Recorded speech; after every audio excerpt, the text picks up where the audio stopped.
Assalamualaikum warahmatullahi wabarakatuh. Alhamdulillah wassalatu wassalamu ala Rasulillah wa ala alihi wa sahbihi wa man walah. Asyhadu an la ilaha illallah wahdahu la syarika lah wa asyhadu anna Muhammadan abduhu wa rasuluhu, amma ba'd. InsyaAllah hari ini saya akan berkongsi dalam siri kali ini, berkongsi hadis-hadis Nabi yang sahih, dan InsyaAllah mudah-mudahan perkongsian ini akan dapat memberi manfaat kepada kita semua untuk sama-sama kita memahami hadis Nabi SAW. Sebagaimana sabda Nabi SAW, "Ballighu anni walau ayah." Sampaikan dariku, iaitu daripada kalam Nabi SAW, walaupun dengan satu ayat.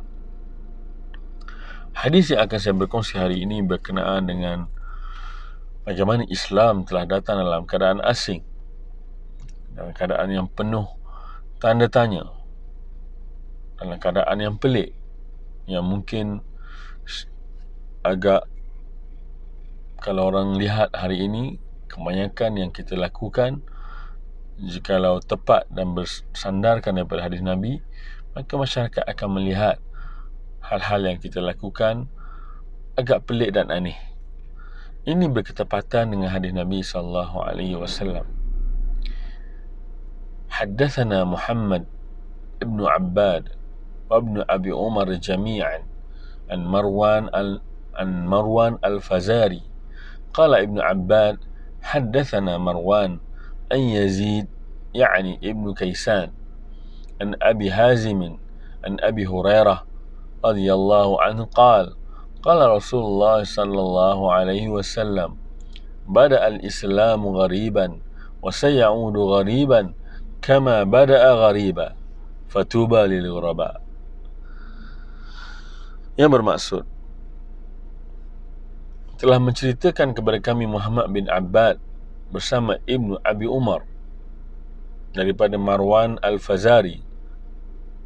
Telah berkata Ibnu Abbad, telah menceritakan kepada kami Marwan daripada Yazid, iaitu Ibnu Kaisan, daripada Abi Hazim, daripada Abu Hurairah radhiyallahu anhu berkata, telah bersabda Nabi SAW, Islam telah mula tersebar, telah datang dalam keadaan yang asing, dan ia kembali dalam keadaan yang asing.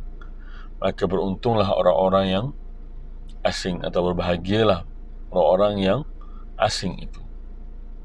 Hadis riwayat Muslim yang bernombor 232.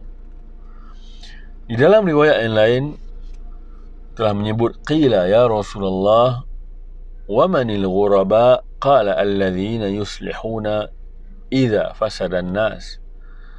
Dalam riwayat yang lain menyebut, dikatakan Rasulullah SAW, Rasulullah ditanya, wahai Rasulullah, siapakah yang dikatakan al-ghuraba itu, yang asing itu? Kata Nabi SAW, iaitu orang yang melakukan kebaikan, melakukan islah saat manusia telah melakukan kefasadan, iaitu saat manusia melakukan kerosakan, dia kekal dalam keadaan istiqamah dengan apa yang dia pegang. Itulah yang dinamakan al-ghuraba.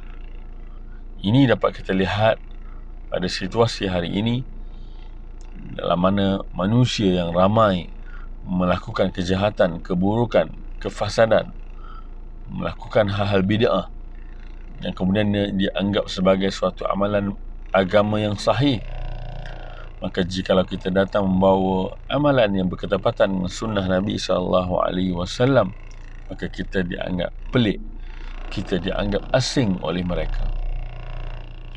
Begitulah saat Nabi SAW, saat baginda Nabi SAW datang membawa Islam, membawa kalimah tauhid, la ilaha illallah Muhammad Rasulullah, membawa kalimah Allahu Ahad, membawa panji tauhid uluhiyah, rububiyah, maka ia menimbulkan rasa pelik dan aneh dan hairan di kalangan kaum musyrikin Makkah. Kehairanan dan keanehan itulah yang membuatkan Islam pada saat Nabi SAW telah ditolak, telah dihina, telah dicaci maki oleh para musyrikin Mekah, dan mereka telah diazab, mereka telah dicerca, dituduh macam-macam. Nabi telah dituduh sebagai tukang sihir, orang gila, dan bermacam-macam lagi. Ini juga dapat kita lihat pada situasi kita pada hari ini. Benalah sabda Allah Subhanahu wa taala dalam surah Al-An'am ayat 116.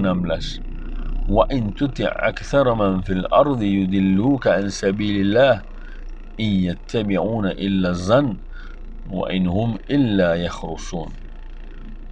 Yang bermaksud, dan jikalau kamu mengikuti kebanyakan orang yang ada di muka bumi ini, nescaya mereka akan memaling kamu, mereka akan menyesat kamu daripada jalan Allah. Tiadalah yang mereka turut melainkan hanya ia merupakan sangkaan semata-mata, dan mereka tidak lain dan tidak bukan hanyalah berdusta sahaja. Ayat ini dapat difahami bahawa majoriti bukanlah suatu jawapan kepada kebenaran. Majoriti bukanlah suatu hakikat kepada kebenaran. Majoriti juga bukanlah petunjuk ataupun diameter, parameter untuk kita mengukur itulah adalah kebenaran. Bahkan kata Abdullah bin Mas'ud, al-jamaah itu adalah ma wafaq alaihi al-kitab wa sunnah wa in kunta wahdak. Jamaah itu adalah bila mana ia berketapatan dengan Al-Quran, dengan Al-Kitab dan Al-Sunnah, sunnah Nabi SAW. Itulah jamaah. Walaupun kalian bersendirian, walau kalian secara berindividu mempertahankan Quran dengan sunnah Nabi SAW, itulah yang dinamakan dengan Al-Jamaah. Maka tidak semestinya Al-Jamaah itu perlu ramai, perlu majoriti yang banyak untuk mengatakan itu adalah benar. Ini merupakan salah faham manusia ataupun masyarakat sekarang dalam menghukum sesuatu perkara berdasarkan amalan majoriti. Bahkan kayu pengukur kita adalah dengan merujuk kepada Al-Quran dengan sunnah Nabi sallallahu alaihi wasallam. Maka kesimpulan daripada hadis ini dapat kita fahami bahawa al-ghuraba itu adalah orang yang sentiasa istiqamah, yang sentiasa berpegang teguh kepada Al-Quran dengan sunnah saat manusia telah pun sesat, saat manusia telah memilih jalan lain selain daripada Quran dan sunnah Nabi sallallahu alaihi wasallam. Hadis ini juga menunjukkan bahawa petunjuk bahawa kita yang sentiasa berpegang teguh dengan Quran dan sunnah Nabi sallallahu alaihi wasallam akan kekal menjadi al-ghuraba. Maka ini merupakan satu motivasi pada kita. Andai kata kita berada dalam kumpulan yang kecil, namun kita sentiasa teguh berpegang dengan Quran dan sunnah Nabi sallallahu alaihi wasallam, maka itu merupakan petunjuk yang mana Nabi sebut hakikatnya Islam ini akhirnya akan berakhir dengan al-ghuraba, kelompok yang kecil dan aneh. Maka jangan risau, ikhwan yang dirahmati oleh Allah Subhanahu wa taala.